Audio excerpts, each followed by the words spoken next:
எந்த ஒரு விலங்கும் தன்னுடைய இரைப்பைக்கு மேலாக இன்னொரு வயிறு வளர்ப்பதில்லை. எங்கேனும் தொப்பை கிளியோ தொப்பை முயலோ பார்த்ததுண்டா? விலங்குகளுக்கு சர்க்கரை வியாதி இல்லை தெரியுமோ?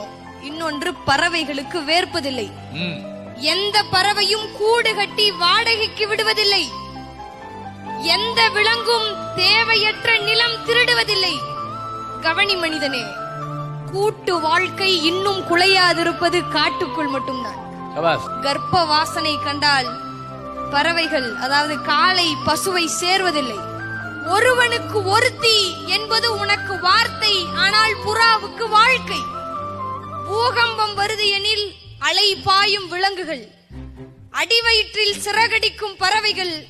மரணம் நிஜம். மாண்டால் மானின் தோல் ஆசனம், மயிலின் தோகை விசிறி, யானையின் பல் அலங்காரம்,